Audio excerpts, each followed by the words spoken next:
Welcome to Inside the 209. I'm your host, John Ellis. We've got another great show for you this week.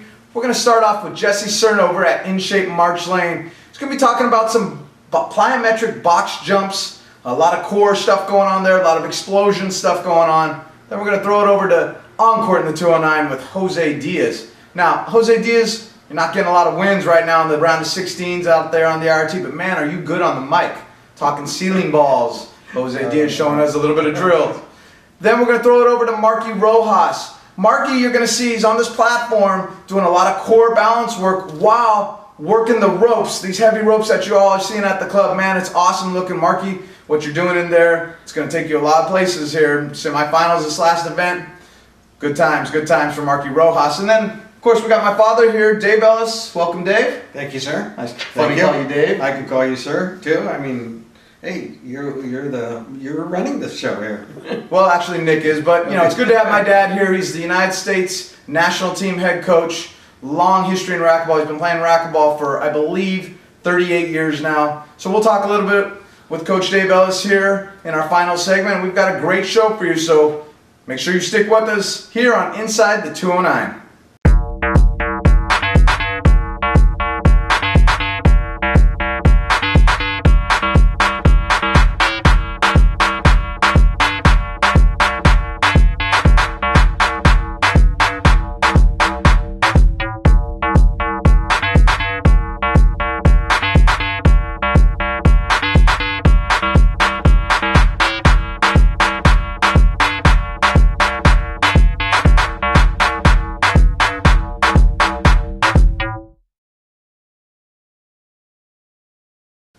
Welcome back. Now we're throwing you over to Jesse Cerna on the boxes. A lot of squats, a little bit of circuit training, lunges going on. A lot of good training for racquetball. Take a look. Jesse Cerna with Excellent TV. I get asked a lot, how do I condition the guys, or what are things that you do to get in racquetball shape? Well, basics, people use cardio, interval training, etc. Here's another idea to work on strength endurance, especially in those legs, and it's something we call here in Stockton, or we refer to as the functional leg circuit. Now this is something that's been around through a lot of different phases, a lot of different people use it in different ways, but here's what we're doing here in Stockton. It's a series of 4 exercises for your lower body, all body weight. We do squats, we do lateral step-ups, we do step-back lunges, we do squat jumps, and you gotta do them all in a row. We do them 20, 10, 10, 10. That's right, that's 20 squats, 10 lateral step-ups, 10 step-back lunges, and 10 squat jumps. You gotta do them all in a row. We'll give you a little break, and you can do it again. Now, first week, I advise you maybe take about 30 seconds to a minute between each circuit. Maybe get through the functional leg circuit 3 times. If you can do that, you are a beast. It is not easy. As you're working up, you progress in 2, you can get through these things. Not 1, not 2, 5 times. 5 times, no rest. 5 times no rest. Usually takes some of our guys around here somewhere in that 14, almost 15-minute range. If you can get that, very impressive. Very impressive. So, 20 squats, 10 lateral step-ups, 10 step-back lunges, 10 squat jumps. This is what it looks like. 1, 2, 3, 4, 5, 6, 7, 8, 9, 10, 11, 12, 13, 14, 15, 16, 17, 18, 19, 20. Lateral step-ups. 1, I take that foot all the way down, 2, 3, come to balance on top, nice and strong by midsection, that's 4, 5, 6, 7, 8, 9, 10. I can do that side. 1, 2, 3, obviously lots of leg strength here. I can feel my heart rate starting to race a little bit. What was that, Nick? 7? That's 8. That's 9. And 10. Woo. Lunges. Do them all the same side first. I'm going right leg first. 1, 2, 3, 4. Driving on the front leg. 5. Focus on that right. Nice and strong in my midsection. 9, one more, 10, 10. I think that was 10. 1, 2, 3, 4, 5. Breath starting to kick in a little bit. 6, 7, 8, 9, 10. 10 squat jumps. 1, 2, 3, 4, 5. Legs are burning.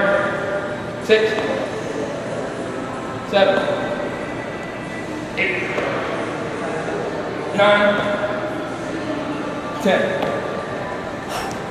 That's the functional leg circuit. You can see, got a good sweat going. Having a little trouble talking to you right now. It's not bad. Run through that 3 times, even better. Work this circuit, it works. And welcome back. Thanks, Jesse Cerna. Man, Jesse is invaluable to our program here. He's really keeping the guys in top shape. Love what he's doing there at In Shape Sport, March Lane. Now, we're going to throw it over to my dad, Dave Ellis, here, so he can key up the next one. Okay, great. We got a treat. Jose Diaz on the court is going to work with the ceiling ball and emphasize the importance of the ceiling ball for your game. It's very important. He's going to give us some techniques and some things to think about. All right, to Jose. Hey everybody, this is Jose Diaz with Echelon TV. We're going to show you how to hit a ceiling ball. You might not think that it could be an offensive shot. It's pretty boring. You just hit the ceiling and you force your opponent to the back court. Sometimes your defensive shot can turn into your offensive shot, and we're going to show you how. As you can see, you can use the bat, or you could use what you found on the side of the ball. Whatever works for you, use it. Just make sure you hit it. Alright, so let's start off with our forehand. So what I like to do is I like to get really under that ball. So when I hit my ceiling ball, I'm not hitting my ceiling ball from down here. Because if I can hit the ball from down here, most likely I want to shoot it. Okay? So we're going to do practice. As that ball, you want to bounce that ball, and as you're coming up, you want to make contact with that ball so that your racket's parallel. Alright? Alright, so as we're making contact, what we're aiming for, up there on the ceiling, about the first light, a little bit forward. You see where the cages are? Pick a spot at your home club, or wherever you're playing, and make sure you hit it every time. It'll help you, and it'll guide you, okay? Alright, so what we do is we're just going to be get a simple bounce. For all your basics, all your starters, this is really basic and kind of hard, okay? So what we're going to do is just hit a ceiling ball. Okay? Notice how I really use my body and I really get into that ball. It's not just arm, where I'm just swinging it like this. That's a pretty good ceiling ball. But we want to use our full body so that we're using the whole body, okay? Alright, so now we're going to hit a couple. Hope I can hit a couple. I'm on camera, so the pressure's on. Alright. Remember, use your whole body. Make sure you make contact with the top. Ooh, that's pretty close.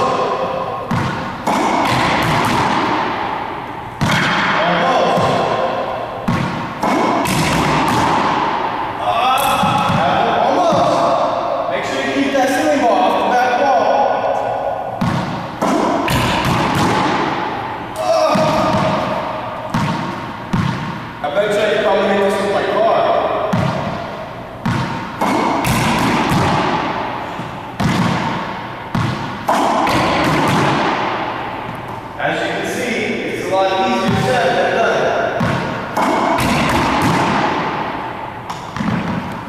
There we go. You try it. Make sure you hit it. Keep practicing. It's one of the best defensive shot you can hit. It might turn your defensive shot into an offensive shot. Make sure you practice it. This is Jose Diaz with Echelon TV. Have a good day. Welcome back to Inside the 209. Thank you, Jose Diaz. Impressive to see Jose working on the ceiling balls like that. Always impressive. Jose is one of the best presenters and clinicians. Absolutely. I call him the walking demo, and he knows what that's all about. We're going to go ahead and go over to his buddy now, Markie Rojas. You seen Markie work with the ropes like this? You know, I haven't, and I'm glad to be able to be here and witness it myself. Absolutely. It's pretty amazing to see Markie getting down while on a platform that's unlevel, so he has to balance there using his core while still working the strength and explosion in his arms and shoulders, really the whole body in this drill. It's pretty amazing. Watch how fast these ropes get going. Here's Markie Rojas for you.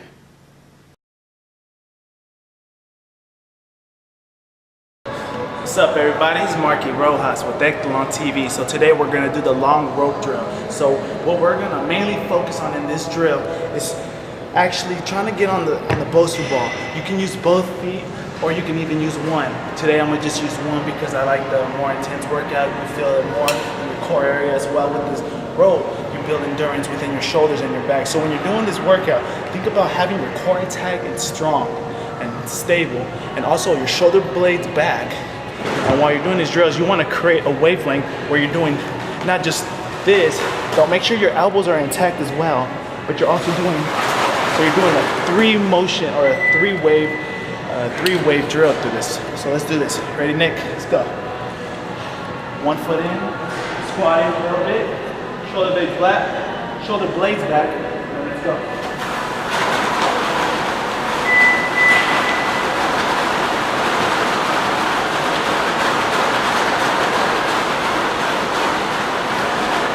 You want to go for 30 seconds and then switch legs.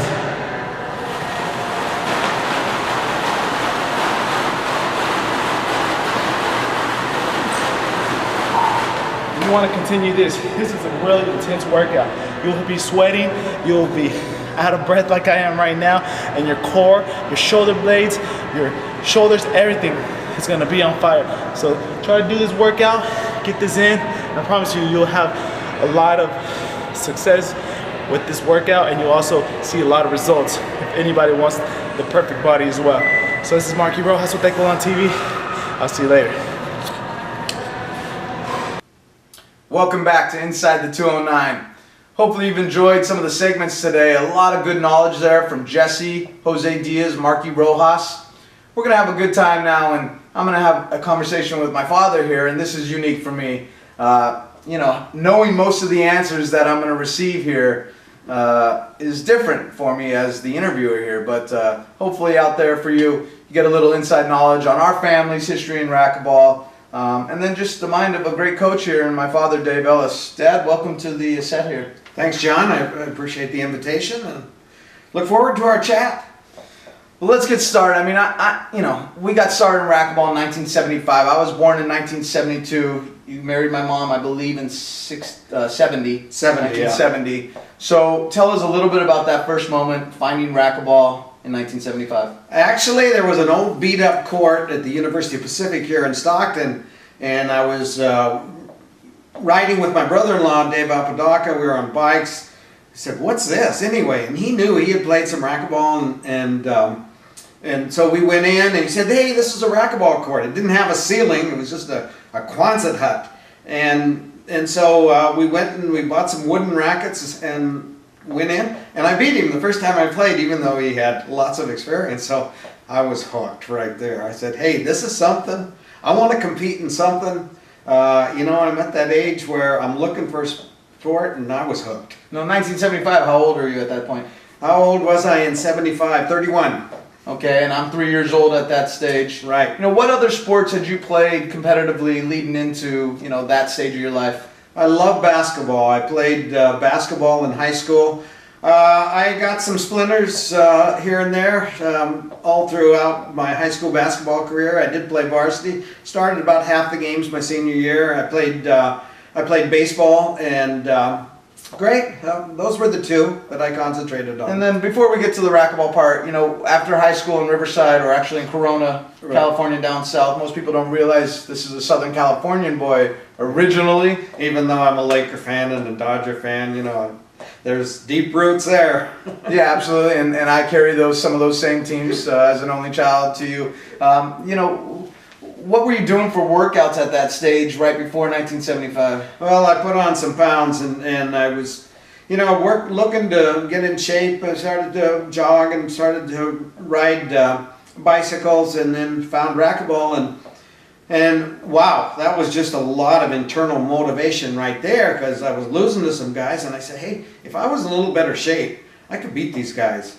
And so I really started working at it and got in very good condition, which I need to regain right now at this stage in my life. That's another story. Yeah, absolutely. We won't get too deep into that today. Maybe, other interviews going forward from here. But, okay, you didn't stick around the Quanston Hut and play at University Pacific the whole time. Where was the next location? Well, I joined the YMCA. A fellow teacher was playing there, and I was asking about it, and he said, yeah, he played. And so joined the YMCA, and they had 3 courts.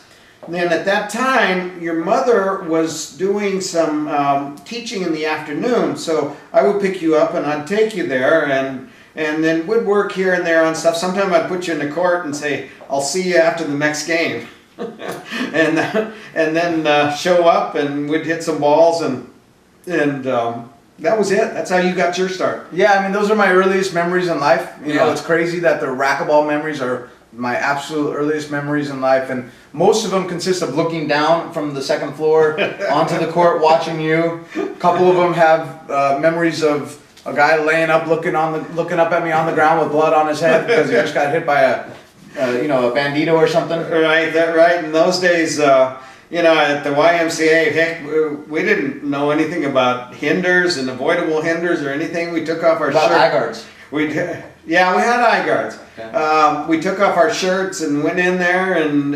you wanted to take one. Guy had a setup. Maybe you wanted to take one, and we'd come out with ball marks all over us. Of course, the rackets those days were not as big, and you couldn't generate quite as much force as you can right now. So anyway, those were some of the original days. People getting too close and taking a racket in the mouth and everything, and so.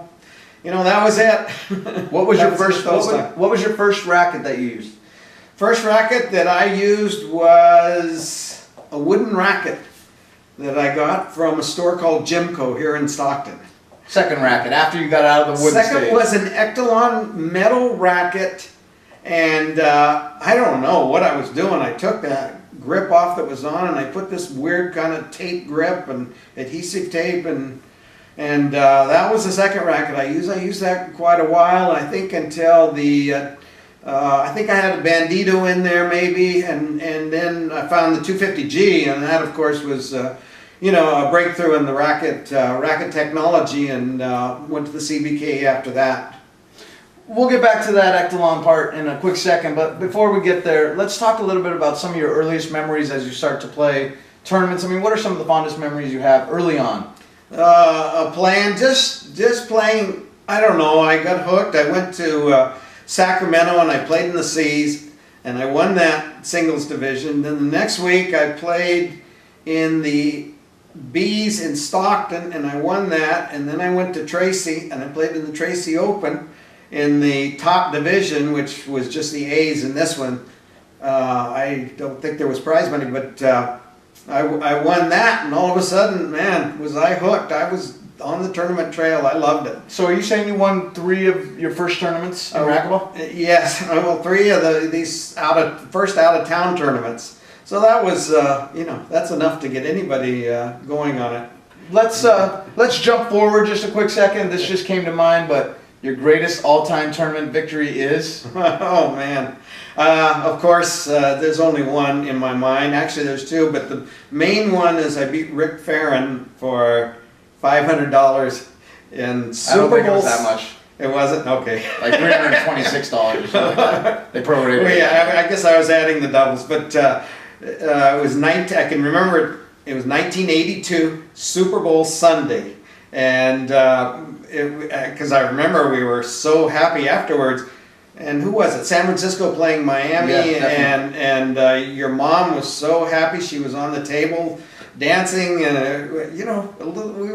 were celebrating. Let's put it that way. There was pictures of beer all over the place, and Mom was drunk at what was going on there. Anyway. But I do remember her taking the cash, because they gave you cash at that point. I know And it. she was constantly stuffing it, pretending like she was stuffing it down into her bra and just having a good time with it. Some of my funnest, best memories from back in the early West Lane days, Yeah. for sure, was that victory. So that was a match that was filmed too, wasn't it? That was filmed, and it was, there was a friend of Rick Farron there, and he videoed the match, and So afterwards, I was so happy, and I asked him, "Do you think I could get a copy of that video?" And he, it was really funny. He pulls it out of the camera and says, it was a video cassette, and he pulls it out of the camera and says, "Here, why don't you just take it? I don't think Rick's going to want it anyway." Yeah, at that point, before you go on, at that point, Rick Ferens is one of the best players here in Northern California on an open level, not quite trying to play pro racquetball. You know, we're in the early 80s here.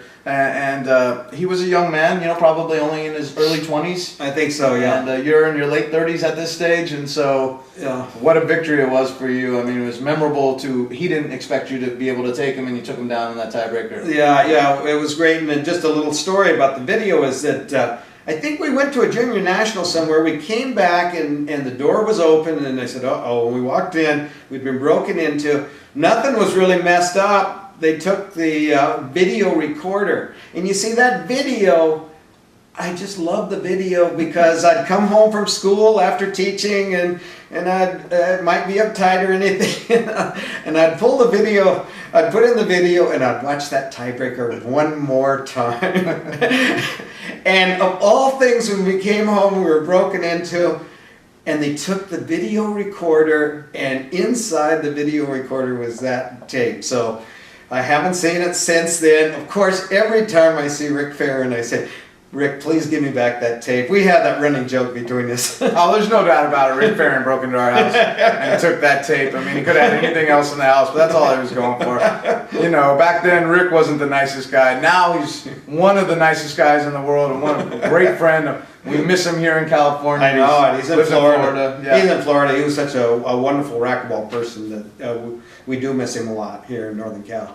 Great story, great story. All right, well, let's move on a little bit. You know, when I think about racquetball in this area, I think about a lot of the early players, and, you know, naturally at the top was Scott Oliver and Jerry Price, and there was a lot of the diehard players here from Quail Lakes and West Lane even that were helping support them get on the tour. Just talk to us a little bit about Scott and Jerry. Well, about Scott, I first met Scott when he was, I believe, 13. We were playing doubles. A friend of my doubles partner and I, a guy named Pete Huey, and he and I went over to Quail Lakes from the YMCA, Quail Lakes Athletic Club, traditional racquetball athletic club, family oriented.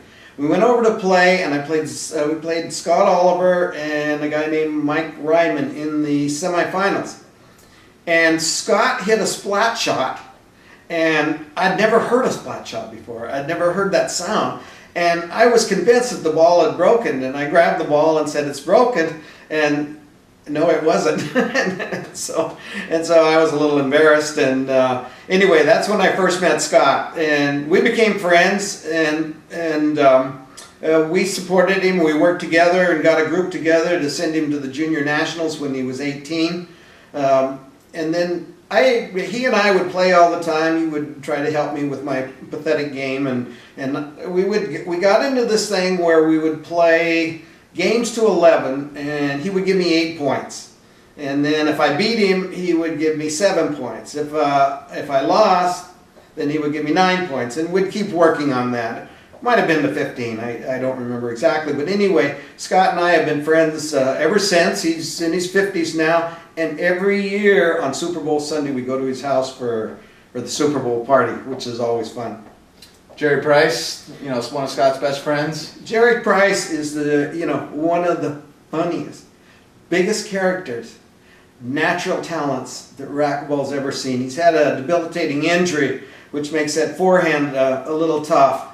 But Jerry coming on the scene, Jerry and Scott together were just hilarious. Yeah, and that's all I can say. And both excellent players. And for me, as a young guy, it was those were the two players I was looking up to here in Northern California in terms of level of play and what they're doing for their profession. And yeah, I mean, we've had a lot of great times with those two. Continue to be great family friends. And you went on a cruise with Jerry and Cliff Swain, didn't you? I did. I mean, I spent, when they turned 2000, the millennium, yeah. I was on a ship on the top deck with Cliff Swain and Jerry Price, who were, you know, like best friends. Yeah. And my wife, Jennifer Ellis. So yeah. It's a unique situation that's where I was when it turned to 2000. But, you know, again, just kind of shows that the friendships that you make in racquetball aren't just at events. Sometimes they roll over into regular life. For sure. One of the greatest things about the sport, the greatest thing about the sport, is the friendships that we make. Not only California, United States, all around the world.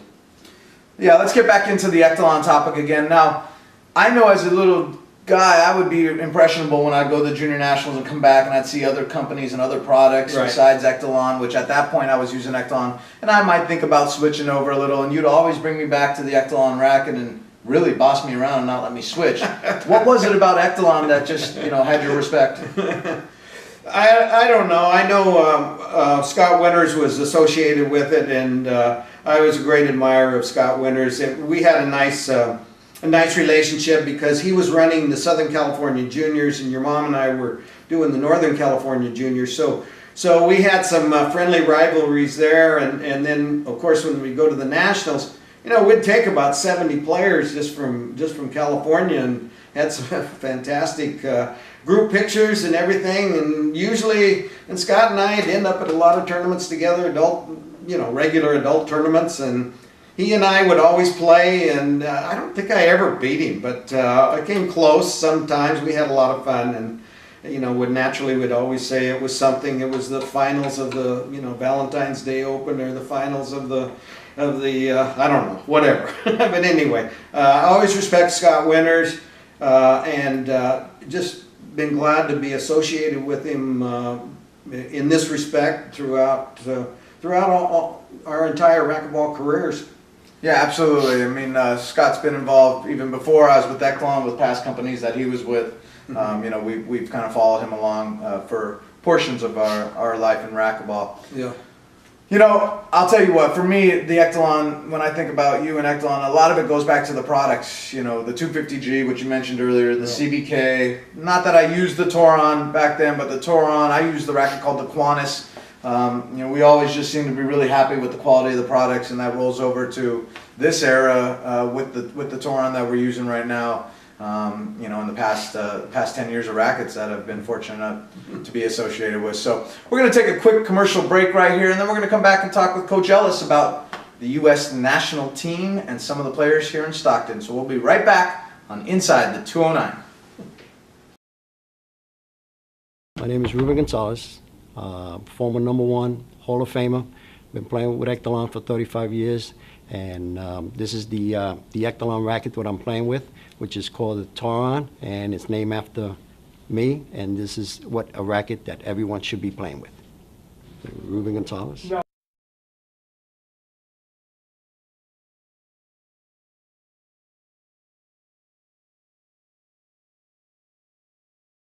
Hi, I'm Chris Cascawal, and I've been carrying Echelon product for over 10 years. Exclusive dealer for Echelon, and I chose this brand because it's very reputable in the racquetball industry. Everybody mention racquetball and they know the Echelon name. And I love the brand because they back their brand, and if you have a problem, you get the customer service that you need.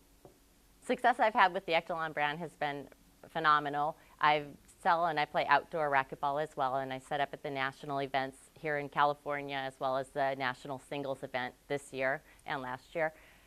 The sales have been phenomenal. Our rackets, the technology that we have with our frames, and the pliability that they stand on the courts has been amazing.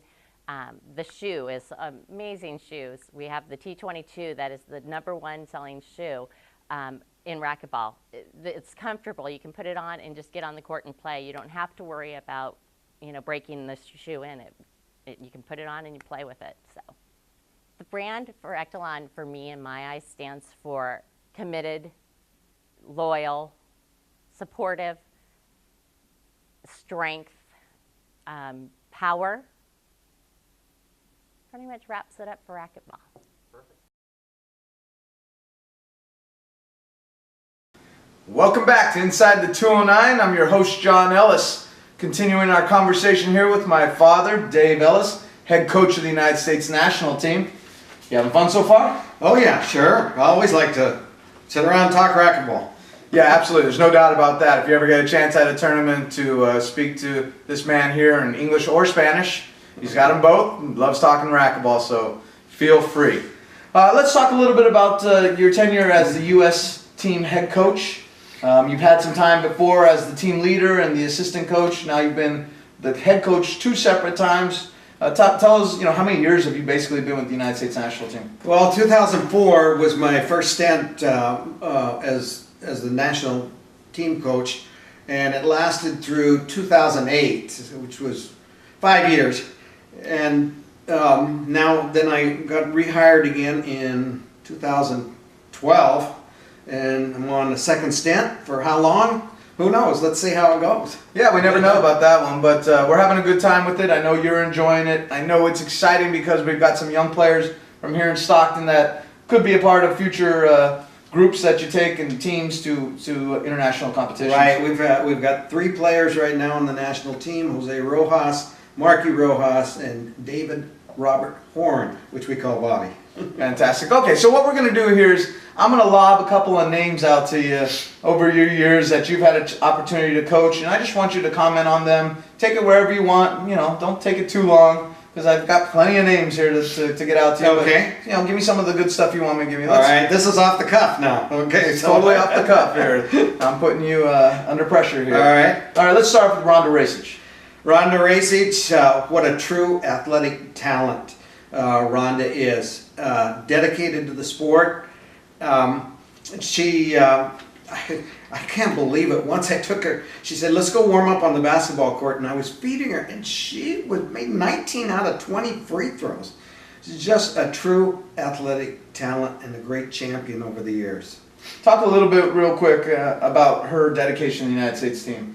She plays every event. She qualifies. She's our #1 United States player, and she does not want to be left out. Fantastic. She is there. Rocky Carson. Rocky Carson, one of the most fun individuals I've ever had to work with. Love his dad, R.O. We're buddies.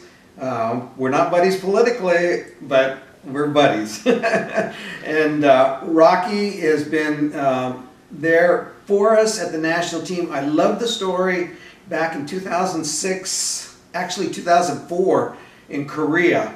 Jack Huzak was our #1 singles player, and he was playing really well, and everybody sized up that they didn't have a chance against him. So when it came time to the team competition, every team we played took their #1 player and put them as the #2 player so they would face Rocky, hoping they would beat Rocky and then have a chance maybe in the doubles. Rocky beat every one of them, and that's always a fond memory. Rocky's won 3 world championships. That kind of says it. Great U.S. team right there. Great U.S. team player over the years. You mentioned his name, Jack Huzak. Jack Huzak, just a thoroughly prepared player, dedicated to the U.S. team and to winning, and that's it. Mike Dennison, Shane Vanderson. I'm sorry, Mike Dennison and Shane. Mikey and Shane were our national doubles team. What year? 2004 in the Pan American Championships, and we were in Ecuador, and they took second. But it's just a couple of guys that were fantastic. Mike ran into a little problem with his hand there, and thank God our trainer was able to diagnose it, or he might have lost his hand. There was some kind of a blood vessel that was pinched, and they thought it was a pinched nerve, and it was a pinched blood vessel, and our trainer had she just didn't analyze it herself without being sure. She found a doctor, and fortunately Mike came out of it. Mike and Shane won the world championship in 2004 in Korea. A little bit later. Both of them fun guys, to put it mildly. Nick Irvine as the team leader. Nick as the team leader was, very dedicated to the team. Nick is known for liking to have a good time, and I think he had a good time there in Ecuador. Jackie Parizzo. Jackie Parizzo is a true competitor. Jackie is a pro in the sense that she will look for whatever it takes to win. and I've always admired her for that. One of the things I say I always take credit as one of the best things I did as national team coach is to get her together with Amy Reese. And that's your next one, Amy Ruiz, probably your second favorite, right? Yeah. Amy Reese is just her, let me just put it this way. What was her maiden name? Roller? Yeah. Well, what a great name for racquetball, and what a great description of Amy. She rolls balls out. She's a wonderful player. She just shows up and plays singles at the national championship, about 7-8 years ago, and she wins it. And that was incredible. One time I saw Amy, and I believe it was Andy, playing mixed doubles against Cliff and another lady, and Cliff walked off the court and said, well, the best player on the court was a left-hander, and it wasn't me. Yeah, she's a great player. And, you know, I had at least one tournament with you, I think 2 tournaments actually, as a player for your national team. So why don't we end this little spot with just a little bit, and you can get a little deeper than the national team stuff, just our relationship as a coach player. Well, as a coach and player, I mean, that goes back, but in connection with the national team, I got to coach you 2 times. Well, the first time was the Pan American Games. The first time racquetball was admitted, and that was 1995 in Buenos Aires. And I only got to coach you because you were playing Mike Braunfeld, another U.S. team player, so the U.S. team coaches there stayed out of it. And Mr. Braunfeld, Mike's father, Ed Braunfeld, and I were able to coach our sons. And of course, that was the most thrilling victory and the happiest moment ever in racquetball. When you beat Mike, you killed Mike, I know, 11-10. Yeah, easy win. And the third, easy win, both of you collapsed on the court, and that was the most exciting. The second time was Guatemala, and that was when you were assistant coach and you played also. You had a great win against Javier Moreno, and then I think you lost to Odegaard, maybe in the semis. And then as a coach, I'm sure you remember this coaching experience. We had a doubles team. Willie Tilton, yes, Willie Tilton and Woody Klaus were our doubles team. and they show up, and you know, I'm talking to Willie on the phone about 2 months before, and this is Willie got on the team because we went down the IRT list and he qualified. He was at the highest U.S. team player there. I think there was a pro stop going on at that time, and so and it wasn't Operation Gold, so our front line players needed to play in the pro stop, as that's the way they made their living. So Woody and Willie got to go. I call him up about 3 months in advance and say, okay, you're going to be playing with Woody, you're going to be playing the right side. Dave, I can't play the right side. I said, Willie, you have to learn to play the right side. I want you to go to your club and play as much right side on doubles as you can. He says, okay. So show up in Guatemala. We go to the court for our first practice. Woody and Willie get on the court, and I look up after, I don't know, I come over after this started, and Willie's playing the left side as a right-hander, and Woody's playing the right side as a left-hander. I said, what's going on here? And I just can't play the backside. And Woody says, well, let's just try it. So they start off doing it that way and playing that way, and they win a match. Then they start playing the Guatemalan team themselves, and they get into trouble, and they're losing the second game. And I say, okay, switch back. And they win the second game. So from then on, it's like they're playing, still playing what I call playing backhands until they get to the final. And the final against is a team from Mexico that had never lost, David Ortega. And help me, who was David Ortega's partner? A great player who had the accident. Yeah, I got into that. Estrada, right? Estrada, yeah. And I don't think they had ever lost before. they were 18, as I remember it. A very good team. Great team. And so, anyway, our guys started off by playing backhands again, and they are. I'm watching another match. You're coaching that one, and I show up, and they're down something like 13-4, and so we call a timeout and say, okay, switch, and let's see what happens. And so they get on fire, and they actually have a game point to win that first game. They didn't get it, so they lost the first one. Then they play forehands, Woody on the left and Willie on the right, and so they win the second game easy. And so now they go into the tiebreaker, and this is an all-time favorite victory, by the way, and they're doing great. They're up 5-6-0. All of a sudden, Ortega and Estrada start using the jam serve. So this ball, and they're hitting good ones. And they're coming right in between Willie and Woody, and they're coming, pretty much to Willie's backhand, and there's confusion and everything, and finally we get in Willie's ear on a timeout, and we say, Willie, come on, you got to return this step over and hit it. You don't worry, they're serving it. You got to return it, and then I said, by the way, Willie, you're a big guy. Estrada's was a slight gentleman, and I said, Willie, bump him every chance you get. Bump him. Be dominant. Be intimidating.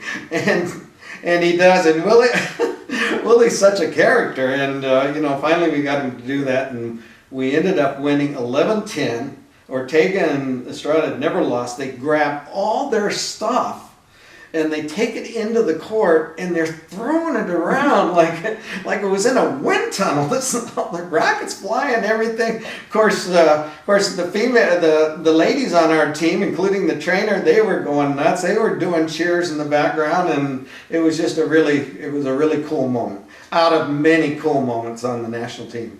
Yeah, absolutely. I was there for that match, and when you say that the two Mexican players were launching their stuff around the court, absolutely true. Rackets flying, gloves, eye guards, it was all hitting. I wasn't even watching the reaction of our players. I was cracking up over the product that was flying around the court.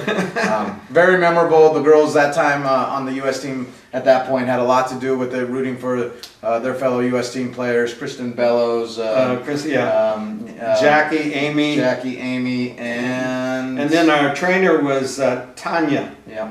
And who was the other girl? Oh, the other girl was from Idaho. Brockbank. Tammy Brockbank. Great memories. Tammy Brown. Right, Tammy Brown at that point. Great memories.